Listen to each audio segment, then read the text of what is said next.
بسم اللہ الرحمن الرحیم۔ السلام علیکم ورحمۃ اللہ وبرکاتہ۔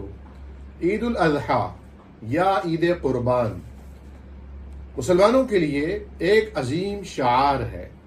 حضرت نبی کریم صلی اللہ علیہ وسلم کا فرمان ہے کہ یہ جد الانبیاء یعنی تمہارے باپ آدم کی سنت ہے۔ قربانی کیا ہے، کیوں ہے اور کیسے ہے، ہم اس موضوع پر انشاءاللہ آپ سے ہم کلام ہونے کی کوشش کریں گے۔ قربانی قربت سے نکلی ہے۔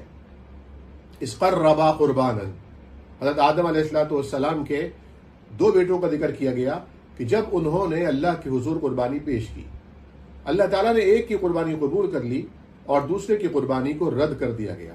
اور قرآن کریم نے خود فرمایا کہ اللہ تعالیٰ کا یہ قانون ہے کہ اللہ متقی اور پرہیزگار کی قربانی کو قبول کرتا ہے۔ اسی لیے قرآن کریم نے فرمایا ہے لَن يَنَالَ اللَّهَ لُحُومُهَا وَلَا دِمَاؤُهَا وَلَكِنْ يَنَالُهُ التَّقْوَىٰ مِنكُمْ، کہ اللہ تعالیٰ کو تمہارے قربانی کے جانوروں کا خون نہیں پہنچتا، گوشت نہیں پہنچتا، وہ تو تم خود استعمال میں لاتے ہو، اس سے فائدہ اٹھاتے ہو۔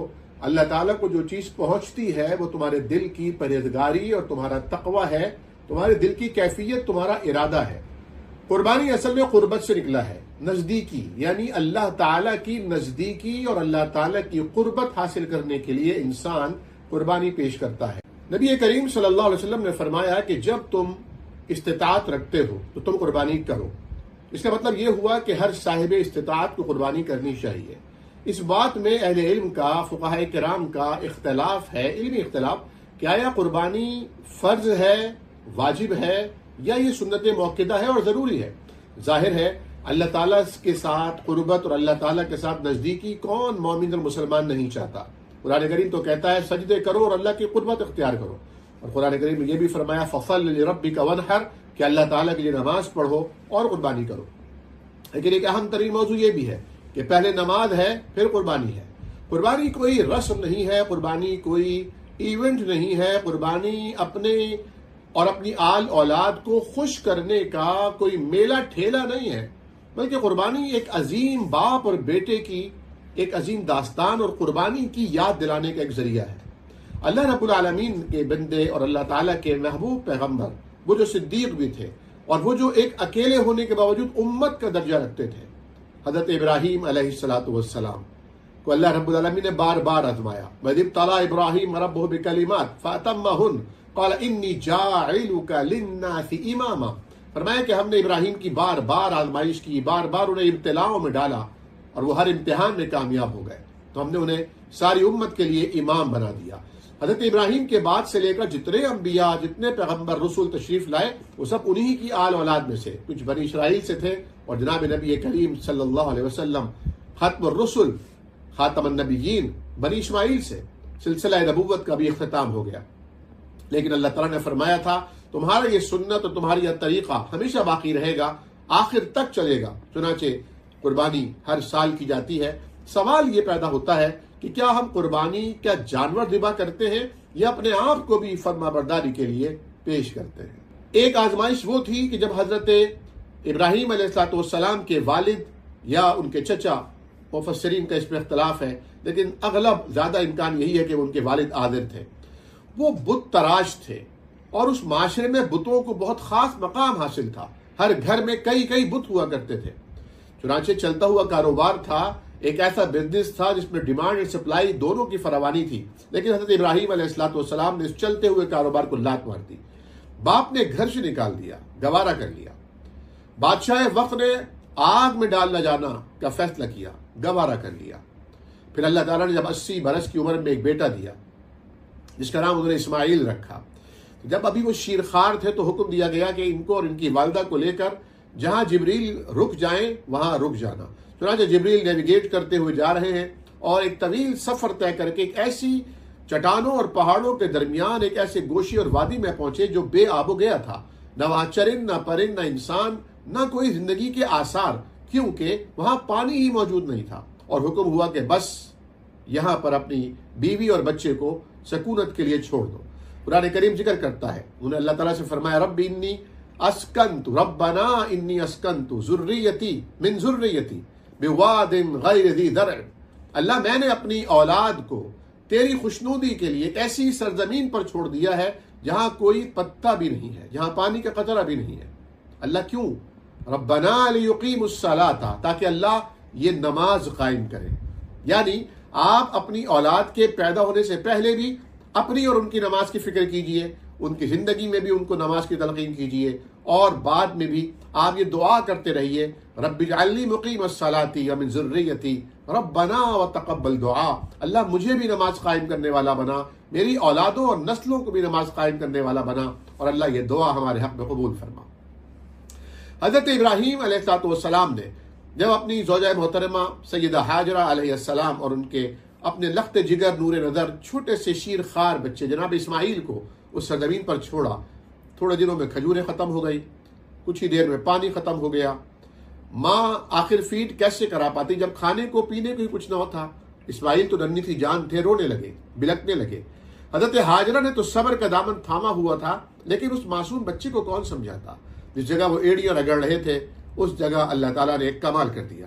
لیکن یہاں پر حضرت ہاجرہ علیہ السلام کا وہ صفا اور مروہ کی پہاڑیوں پر دوڑنا، کبھی مروہ کی طرف جانا اور کبھی صفا کی طرف جانا، اور یہ تلاش کرنا کہ شاید ممکن ہے کہ کوئی قافلہ آ رہا ہو اور میں اس سے کچھ پانی کی بوندیں اور پانی کے قطرے لے لوں تاکہ اپنے بچے کی پیاس بجھا دوں۔ اللہ تعالیٰ کو ایک ماں کی وہ ممتا اور ماں کا وہ دوڑنا اتنا پسند آیا کہ رہتی دنیا تک ہر عمرہ کرنے والے کے لیے، ہر حج کرنے والے کے لیے اسے رکن بنا دیا۔ جب تک تم صفا اور مروہ کی سعی نہیں کرو گے نہ تمہارا حج ہوگا نہ تمہارا عمرہ ہوگا۔ یہ ماؤں کی عظمت ہے، یہ ماں کی قدردانی اللہ رب العالمین کے دربار سے ہے۔ عین اس جگہ پر جہاں حضرت اسماعیل اپنی ایڑیاں رگڑ رہے تھے، جناب جبریل کو حکم ہوا کہ یہاں پر چشمہ جاری کر دیجئے۔ آب زمزم کا چشمہ جاری ہوا، اور زمزم عبرانی زبان کا لفظ جس کے معنی ہے رک جا رک جا۔ حضرت ہاجرہ دوڑی ہوئی آئیں، اپنے بچے کو بھی سنبھالا اور منڈیر لگانے لگیں اور زبان پر اپنی زبان میں کہنے لگیں زمزم زمزم زمزم، رک جا رک جا رک جا۔ لیکن جسے اللہ جاری کر دے، نبی کی زوجہ اور اللہ کی محبوبہ بندی بھی اگر یہ کہے کہ رک جا تو وہ نہیں رکا کرتا۔ چنانچہ آج تک زمزم کا وہ چاہ اور زمزم کا وہ کنواں جاری ہے، ساری ہے، اور قیامت تک جاری رہے گا، اور لوگ اس سے فائد اٹھا رہے ہیں۔ اور وہ ایسا پانی ہے کہ صرف پیاس ہی نہیں بجھاتا بلکہ بھوک بھی مٹا دیتا ہے۔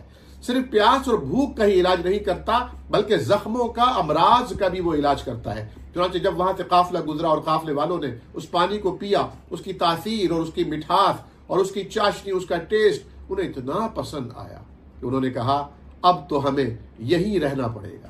اب ابراہیم علیہ السلام فلسطین میں ہیں اور دعوت و تبلیغ کا کام کر رہے ہیں کہ اللہ کی طرف سے حکم آیا کہ ابراہیم ہمارے حکم پر اپنی بیوی اور بچے کو جہاں چھوڑ کر آئے تھے ان کی خبر لے کر آؤ۔ حضرت ابراہیم وہاں پہنچتے ہیں اور دیکھتے ہیں کہ وہاں ایک بستی آباد ہے۔ حیران اور پریشان ہو کر لوگوں سے پوچھتے ہیں کہ یہاں ایک بچہ اور اس کی ماں تھی جس کا نام اسماعیل تھا، وہ ہاجرہ تھی۔ کہا اچھا آپ ان کی بات کر رہے ہیں، وہ آئیے میں ان کے ہاں لے کر چلتا ہوں۔ ان سے ملاقات کرائی۔ حضرت اسماعیل کو جیسے ہی پتہ چلا کہ بابا جان آئے ہیں، اپنی امی جان کو جا کے بتایا اور ان کا بہت ہی اچھا خیر مقدم کیا۔ یہاں یہ بہت ہی خوبصورت پہلو ہے کہ حضرت ابراہیم علیہ السلام کی زوجہ جناب ہاجرہ علیہ السلام نے اپنے بیٹے کی ایسی اعلیٰ پرورش کی تھی کہ انہیں باپ سے بدزن نہیں کیا تھا، وہ باپ کے منتظر تھے، اور حضرت ابراہیم علیہ السلام نے ان کے ساتھ مل کر پھر خانہ کعبہ کی تعمیر کا کام شروع کیا۔ قربانی کے حوالے سے ہم عرض کرنا چاہیں گے کہ جب حضرت اسماعیل علیہ السلام اس قابل ہوئے فلما بلغ معه السعي کہ وہ ان کے ساتھ ساتھ دوڑ سکیں، یعنی لگ بھگ 6 سے 7 سال کی ان کی عمر ہوئی، حضرت ابراہیم علیہ السلام کی ایک پھر آزمائش کھڑی ہوئی اور اللہ تعالیٰ نے ان کو بار بار ایک امتحان میں ڈالنے کے لیے خواب دکھانا شروع کر دیا۔ وہ اپنے بیٹے کے پاس آئے اور کہا یا بنی انی ارا فی المنام انی اذبح، بیٹا میں ایک عجیب خواب دیکھ رہا ہوں، اور انبیاء کے خواب وہی ہوتے ہیں کہ میں تمہیں ذبح کر رہا ہوں، فانظر ماذا ترى، تم بتاؤ تمہاری کیا رائے ہے، تم اسے کیسے دیکھتے ہو؟ نبی کے بیٹے تھے، نبی کی بیوی کے زیر تربیت پلنے والے تھے، اور مستقبل کے فیوچر کے وہ بھی ایک پیغمبر تھے، حضرت اسماعیل علیہ السلام۔ فرماتے ہیں یا ابت افعل ما تؤمر، ابا جان وہی کر گزریے جس کا اللہ تعالیٰ کی طرف سے حکم دیا جا رہا ہے، ستجدنی انشاءاللہ من الصابرین، آپ مجھے انشاءاللہ صبر کرنے والا اور ڈٹنے والا پائیں گے، میں آپ کا ساتھ دینے کے لیے تیار ہوں۔ فلما تلہ للجبین، حضرت ابراہیم علیہ السلام جب ان کو لے کر گئے منا کے اس وادی میں، اور جب انہیں فلما اسلما، جب وہ دونوں اللہ کے لیے جھک گئے، یہ ہے قربانی کا ایک پیغام کہ اللہ کے آگے سرنڈر ہونا ہے۔ دیکھیے آج اگر آپ اپنے اختیارات کو، اپنے اقتدار کو، اپنی خواہشات کو، اپنے نفس کی ترغیبات کو اختیار رکھتے ہوئے اللہ کے آگے بے اختیار ہوتے ہیں تو اللہ ایک دن آئے گا جب آپ کو با اختیار بنا دے گا. اور اگر آپ یہاں مختار کل بننا چاہتے ہیں تو ایک دن آئے گا جب آپ کے پلے کچھ نہیں ہوگا. چنانچہ حضرت ابراہیم اور اسماعیل جب دونوں اللہ کے آگے جھک گئے، فلما تلہ للجبین، اور اپنے بیٹے اسماعیل کو پیشانی کے بل لٹا دیا، فوراً ہی آسمان سے آواز آئی، ابراہیم تم نے اپنے خواب کو سچا کر دکھایا ہے. ففدیناہ بذبح عظیم، اور ایک بڑے ذبیحے کو فدیے کے طور پر پیش کر دیا. یہ ہے قربانی. یعنی قربانی تو اصل میں باپ بیٹے کی وہ گفتگو تھی. قربانی تو اصل میں باپ کی اور بیٹے کی اللہ کے آگے خود سپردگی تھی. ہم تو گائے اور بکرے کے گلے پر چھری پھیرنے کو قربانی سمجھ بیٹھے ہیں. یاد رکھیے اگر یہ جذبہ قربانی کا موجود نہیں ہے تو اللہ تعالیٰ کو نہ گوشت پہنچ رہا ہے نہ خون پہنچ رہا ہے. اللہ تعالیٰ کو کوئی اجر نہیں ملتا آپ کی طرف سے. اللہ تعالیٰ کو جب یہ قربانی نہیں پہنچے گی تو اللہ کی طرف سے آپ کے لیے کیا اجر ہوگا. جبکہ دوسری طرف نبی کریم صلی اللہ علیہ وسلم نے فرمایا ہے کہ قربانی کے جانور کے ہر بال کے عوض اللہ تعالیٰ نیکی عطا فرماتا ہے. اور یہ بھی فرمایا ہے کہ قربانی کے جانور کا پہلا قطرہ زمین پر گرنے سے پہلے پہلے اللہ تعالیٰ صاحب قربانی کے سارے گناہوں کو معاف فرما دیتا ہے. قربانی کس پر فرض ہے، کس پر واجب ہے؟ آیا یہ واجب اور فرض ہے یا سنت مؤکدہ ہے؟ اس پہ ائمہ کرام کے اختلافات ہیں. جناب امام ابو حنیفہ رحمہ اللہ کے نزدیک قربانی ہر صاحب استطاعت مقیم پر فرض اور واجب ہے. لیکن باقی جو ائمہ کرام ہیں، امام احمد بن حنبل، امام شافعی، امام مالک رحمہ اللہ اور دیگر، ان کے نزدیک قربانی فرض یا واجب کے درجے میں نہیں لیکن سنت مؤکدہ ہے، جس کی بہت تاکید کی گئی ہے. اور جیسے کہ میں نے عرض کیا تھا پچھلی گفتگو میں کہ یہ اللہ کے نزدیک قربت حاصل کرنے کا ایک ذریعہ ہے، نیک عمل جسے ہم وسیلہ بنا کے اللہ کے حضور پیش کرتے ہیں. عید کے کپڑے بنانا ضروری نہیں ہے، صاف ستھرے کپڑوں میں عید کی نماز ہو جائے گی. عید کے لیے پکوان بہت تیار کرنا ضروری نہیں ہے، اور نہ ہی آپ کے گھر پر 3-4 بڑے جانوروں کا ہونا ضروری ہے، نہ بکرا اس کے لیے بہت لازم اور لزوم ہے. شرط کیا ہے؟ شرط یہ ہے کہ آپ اللہ کے حضور قربانی کے جذبے سے سرشار ہوں اور یہ کہیں ان صلاتی و نسکی، میری نمازیں بھی اور میری قربانیاں بھی، وہ ہر قسم کی قربانیاں، مال کی قربانی، انا کی قربانی، اپنی خواہشات کی قربانی، ترغیبات کی قربانی، نفس کے آرام اور سکون کی قربانی، یہ ساری قربانی اور جانور کی قربانی بھی للہ رب العالمین. ومحیایا، میری زندگانی ساری کی ساری، ومماتی، یہاں تک کہ میری موت بھی للہ رب العالمین، ایک اللہ کے لیے ہے جو سارے جہانوں کا اکیلا پالنہار ہے. یہ ہے قربانی. قربانی کے جانور سے پیار کرنا، قربانی کے جانور کا خیال رکھنا، قربانی کے جانور کو اچھے سے اچھا کھانا کھلانا، قربانی کے جانور کو تکلیف نہ دینا، یہ سب نبی کریم صلی اللہ علیہ وسلم کی تعلیمات ہیں. آپ نے فرمایا کہ قربانی کے جانور کو خوبصورت بھی بناؤ، فرما بھی بناؤ، اور اس کو اچھا چارہ کھلاؤ. حدیث شریف میں آتا ہے کہ جب قربانی کا وہ جانور اجر اور ثواب کے ترازو میں تولا جائے گا تو جو تم نے اس کو کھلایا پلایا ہے اس کو بھی اس ترازو کے پلڑے میں ڈالا جائے گا، اس کی سینگوں کو، اس کے کھر کو، اس کی کھال کو بھی اس میں شامل کیا جائے گا، کیونکہ وہ پورا کا پورا جانور قربانی کے لیے پیش کیا جا رہا ہے. لیکن اس کا مطلب یہ نہیں کہ آپ اندر سے تو قربانی کے جذبے سے خالی ہوں لیکن آپ کے دروازے پر 3-3 4-4 6-6 12-12 من کے جانور کھڑے ہوئے ہوں. نہیں، ہمارے ہاں ایک فیشن کا درجہ اختیار کرتی جا رہی ہے قربانی، جبکہ صحابہ کرام کے دور میں یہ سادگی سے لبریز تھی. صحابہ کرام کے زمانے میں ظاہر سے زیادہ باطن پر توجہ تھی. صحابہ کرام کے زمانے میں، سلف صالحین کے زمانے میں قربانی دکھاوے کا باعث نہیں تھی بلکہ اللہ رب العالمین کے حضور نزدیکی کا ذریعہ تھی. یہ لوگوں کو، لوگ کیا کہیں گے، اس سال ہمارے یہاں قربانی نہیں ہو رہی، لوگ کیا کہیں گے، ہم نے صرف گائے میں حصہ لیا ہے، لوگ کیا کہیں گے، اتنا چھوٹا سا بکرا لے آئے ہیں، لوگ کیا کہیں گے. کیا آپ کو لوگوں سے اجر چاہیے؟ کیا آپ کو لوگوں سے بدلہ چاہیے؟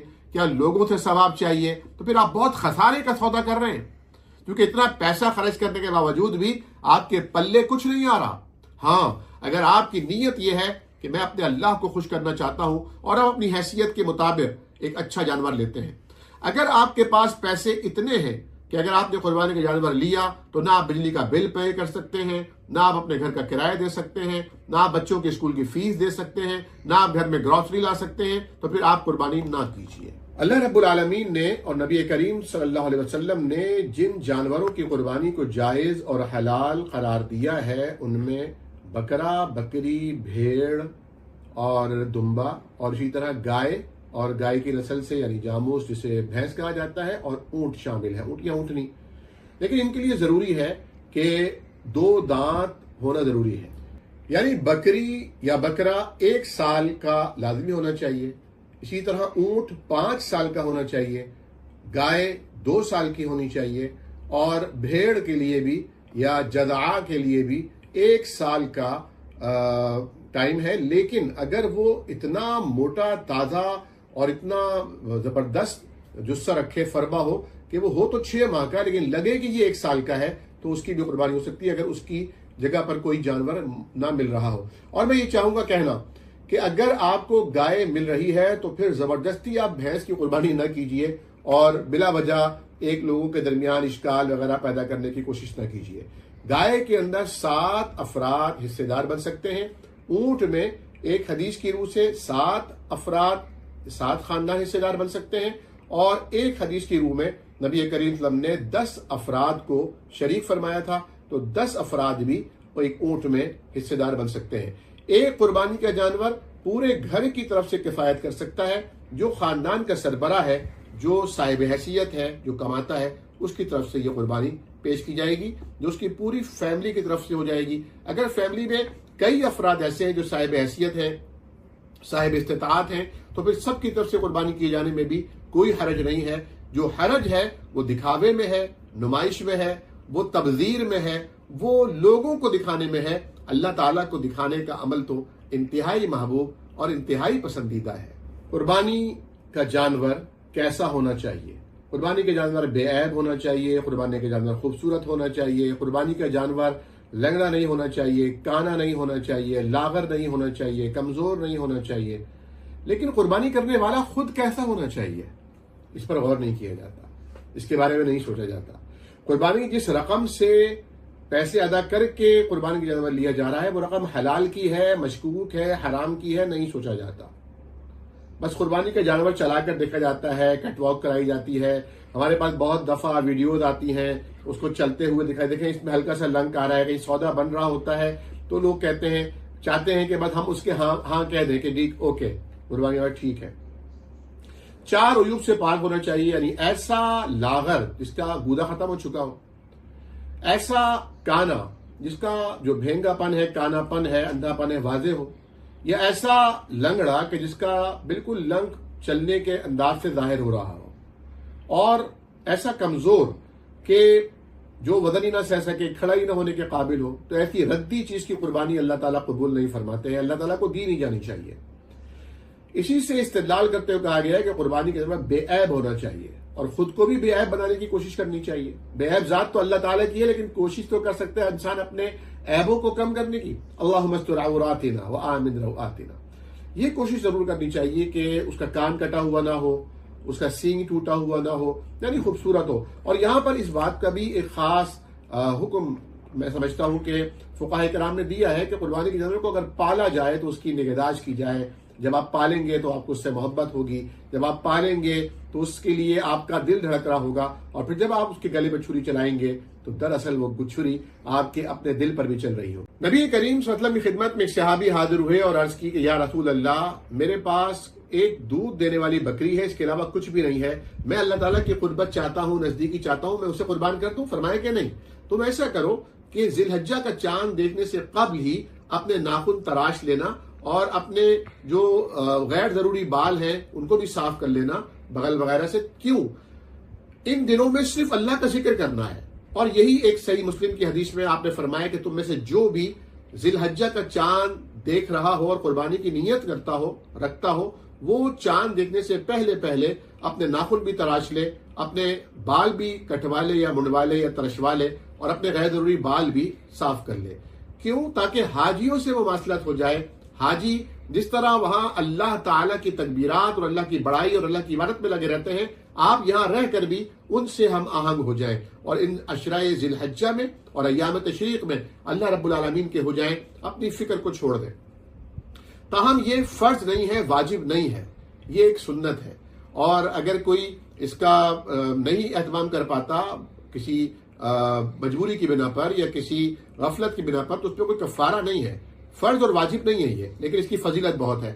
تو اس سے فرمایا کہ تم اگر یہ عمل کر لو تو تمہیں عید الاضحیٰ کی نماز پڑھنے کے بعد جب لوگ قربانی کے جانور ذبح کر رہے ہوں گے اور تم اپنے ناخن تراشو گے، جو 10 دن کے اندر تمہارے ناخن بڑھ گئے یا جو بال تمہارے بڑھ گئے یا مونچھیں تھوڑی سی بڑھ گئیں، جب تم انہیں صاف کرو گے تو اللہ تعالیٰ تمہاری نیت کی بنا پر تمہیں جانور قربان کرنے کا ثواب عطا فرمائے۔ قربانی صرف جانور کو ذبح کرنا نہیں ہے، بلکہ اپنی انا کو، اپنی خواہشات کو قربان کرنا ہے۔ چنانچہ قربانی کا دن یعنی 10 ذی الحجہ یوم النحر اور اس کے بعد کے 3 ایام تشریق جو سارے کے سارے ذبح کے دن ہیں، ان ایام میں سب سے افضل دن قربانی کے جانور ذبح کرنے کا 10 ذی الحجہ ہے، جسے یوم النحر کہتے ہیں، اور اس کے بعد بھی جواد ہے۔ لیکن ان ایام میں پوری رات جاگنا، قربانی کا جانور ذبح کروانے کے بعد پھر پڑھ کر سو جانا، یہ نہیں ہے، بلکہ آپ نے ایکٹیو رہنا ہے، آپ نے اپنے رشتہ داروں کے ہاں، غریبوں کے ہاں، مسکینوں کے ہاں پہنچنا ہے، ان سے ملنا ہے، کیونکہ قربانی کا یہ جو ایک عظیم تہوار ہے، یہ ایک معاشی بہتری کا سسٹم بھی ہے۔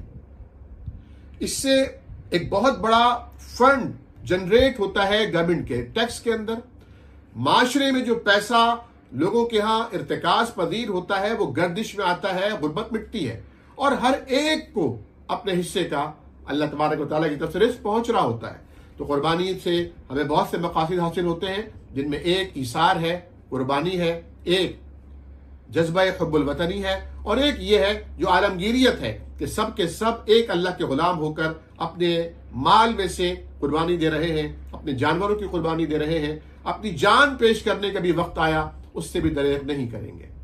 عید الاضحیٰ کی نماز واجب ہے، لازم ہے، لیکن صرف عید الاضحیٰ کی نہیں، صرف عید الفطر کی نہیں، بلکہ روزانہ 5 وقت کی نماز ہر مسلمان پر، مرد پر، عورت پر، امیر پر، غریب پر، فقیر پر، مسکین پر، آقا پر، غلام پر، ہر ایک پر فرض ہے۔ جو صحت مند ہے وہ مسجد میں آ کے نماز پڑھے، مقیم ہے وہ مکمل نماز پڑھے، یہ فرض ہے۔ تو عید الاضحیٰ والے دن بھی آپ کو صرف عید کی نماز نہیں پڑھنی، بلکہ ساری نمازیں پڑھنی، اور اس کے بعد مستقل پڑھتے رہنا ہے۔ فَصَلِّ لِرَبِّكَ وَانْحَرْ، اپنے رب کی نماز پڑھیے اور قربانی کیجیے، پہلے نماز پھر قربانی۔ عید الاضحیٰ کی صرف 2 رکعت ہے، نہ کوئی اس سے پہلے سنت ہے، نہ اس کے بعد سنت ہے، نہ عیدگاہ میں آ کے کوئی نفل ہے۔ جیسے ہی طلوع فجر کے بعد فجر کی نماز ادا ہوئی، اور اس کے بعد جیسے ہی سورج طلوع ہوا، فوری طور پر آپ عید کی نماز ادا کر سکتے ہیں۔ نبی کریم صلی اللہ علیہ وسلم نے فرمایا جس نے عید کی نماز سے پہلے قربانی کا جانور ذبح کر لیا وہ محض گوشت ہے، حلال گوشت ہے، لیکن قربانی نہیں ہوئی۔ عید کی نماز کے بعد قربانی ہوگی۔ یہ 2 رکعت امام کے ساتھ ادا کی جائے گی، دل میں نیت اور ارادہ ہے کہ آپ عید کی نماز ادا کر رہے ہیں، مرد بھی جائیں گے، خواتین بھی جائیں گی، باپردہ ہو کر، الگ الگ ان کے اجتماعات ہوں گے، یعنی پورشنز ہوں گے، عورتیں بھی امام کے پیچھے نماز پڑھیں گی۔ امام پہلی رکعت میں قرات سے پہلے 7 تکبیرات کہیں گے، اللہ اکبر 7 مرتبہ وقفے سے۔ دوسری رکعت میں قرات سے پہلے 5 تکبیرات ہوں گی، یہی نبی کریم صلی اللہ علیہ وسلم کی سنت مبارکہ ہے۔ نماز کے بعد امام خطبہ دیں گے۔ خطبہ عید سننا فرض نہیں ہے، لیکن بہت مستحب ہے اور بہت ضروری ہے، اس موقع پر دعا کی جاتی ہے۔ نبی کریم صلی اللہ علیہ وسلم کا فرمان ہے، اب ہم خطبہ دیں گے، جو بیٹھنا چاہتا ہے وہ بیٹھے اور جو جانا چاہتا ہے وہ چلا جائے۔ لیکن بھلا کون ہو سکتا ہے جو نبی کریم صلی اللہ علیہ وسلم خطبہ ارشاد فرمائے اور چلا جائے؟ چنانچہ یہ ضروری ہے کہ خطبہ عید سماعت کیا جائے اور سنا جائے، لیکن خطبہ کرام کو بھی چاہیے کہ احتیاط سے کام لیں۔ ایسا نہ ہو کہ قصائی وہاں گھر کے باہر کھڑا ہو اور لوگ خطبہ جو عید سننے کی وجہ سے وہاں پہنچنے سے تاخیر ہو جائے، اور یہی ایک وجہ ہوتی ہے جس کی بنا پر لوگ فوری طور پر اٹھ جاتے ہیں اور دعا تک میں شامل نہیں ہو پاتے۔ عید کی نماز کے لیے جاتے ہوئے اس عید پر کچھ کھانا پینا نہیں ہے۔ عید الفطر کے لیے جاتے ہوئے گھر سے کچھ کھجوریں کھا کر جانا سنت اور مستحب ہے، اور عید الاضحیٰ کے لیے خالی پیٹ جانا سنت اور مستحب ہے، لیکن یہ روزہ نہیں ہے، یہ کوئی فرض یا واجب نہیں ہے کہ آپ نے خالی پیٹ جانا ہے اور پھر آپ نے اپنے جانور کی کلیجی سے ہی روزہ افطار کرنا ہے۔ نعوذ باللہ، عید کے دن روزہ نہیں ہوتا، لیکن سنت یہ ہے کہ آپ بغیر کچھ کھائے پیے جائیں، راستہ جو جانے کا ہو آنے کا راستہ بدل کر جائیں، جاتے ہوئے بھی تکبیرات پڑھیں، آتے ہوئے بھی تکبیرات پڑھیں، اور یہ جو تکبیرات ہیں اللہ کی بڑائی کا اظہار ہے۔ اللہ اکبر لا الہ الا اللہ واللہ اکبر، اللہ اکبر وللہ الحمد، اور اللہ اکبر کبیرہ، اللہ اکبر کبیرہ والحمد للہ کثیرہ وسبحان اللہ بکرۃ واصیلا۔ یہ 9 ذی الحجہ کی فجر سے لے کر 13 ذی الحجہ کی عصر تک، یعنی مغرب تک، جب غروب آفتاب ہو رہا ہے اس وقت تک پڑھنا سنت سے ثابت ہے۔ آیا اس کے لیے کوئی مرفوع حدیث ہے؟ تو نہیں، لیکن صحابہ کرام رضوان اللہ علیہ مجمعین کا اتنی کثرت سے اس پر تعامل ہے اور عمل ہے، اور اتنی کثرت سے روایات ہیں کہ ائمہ کرام نے اور پوری امت نے اس پر ایک دلیل قائم کی ہے کہ اس کا پڑھنا گویا کہ مؤکدہ سنت ہے، مستحب سنت ہے۔ حتیٰ کہ بعض صحابہ کرام، جناب عبداللہ بن عمر رضی اللہ تعالیٰ عنہ، جناب ابو ہریرہ رضی اللہ تعالیٰ عنہ کے بارے میں آتا ہے کہ وہ تو عشرہ ذی الحجہ کے شروع ہوتے ہی بازاروں میں نکل جاتے، اور بازار جانے کا مقصد خرید و فروخت نہ ہوتا تھا، بلکہ تکبیرات بآواز بلند پڑھتے تاکہ لوگوں کو یاد آ جائے اور وہ بھی تکبیرات پڑھنا شروع کر دیں۔ تکبیرات سے آپ کے گھروں کو گونجنا چاہیے، ہر فرض نماز کے بعد تکبیرات کا پڑھنا لازم ہونا چاہیے۔ بعض ائمہ کے نزدیک یہ ہے کہ کم از کم ایک بار پڑھنا ہے، بعض کے نزدیک یہ ہے کہ 3 دفعہ پڑھیے، جتنی دفعہ پڑھ سکتے ہیں پڑھیے۔ اللہ کی توحید کا اور اس کی کبریائی کا یہ ایک بہترین وظیفہ ہے۔ قربانی کے گوشت کو کتنے دن کھایا جا سکتا ہے؟ کیا اس کے 3 حصے کرنا فرض واجب ہے؟ تو جواب ہے کہ نہیں۔ نبی کریم صلی اللہ علیہ وسلم نے شروع کے ادوار میں ہدایت جاری فرماتی تھی کہ 3 دن سے زیادہ کوئی قربانی کا گوشت نہ رکھے، لیکن جب مسلمانوں میں مال و دولت کی کثرت ہو گئی تو آپ نے پھر اپنا پہلا حکم منسوخ فرمایا اور فرمایا کہ اب اس کی اجازت ہے۔ لیکن بہتر یہ ہے، کیونکہ قرآن کہتا ہے کہ تم بھی اس سے کھاؤ اور مساکین کو، فقراء کو، اور ان کو بھی جو بھوکے ہیں سوال نہیں کرتے ان کو بھی اس سے کھلاؤ۔ چنانچہ مستحب یہ ہے، بہتر یہ ہے کہ قربانی کے گوشت کے 3 حصے کر لیے جائیں، ایک حصہ اپنے استعمال میں رکھا جائے، ایک اپنے رشتہ داروں کو دیا جائے، اور ایک غرباء کو، مساکین کو بھجوا دیا جائے۔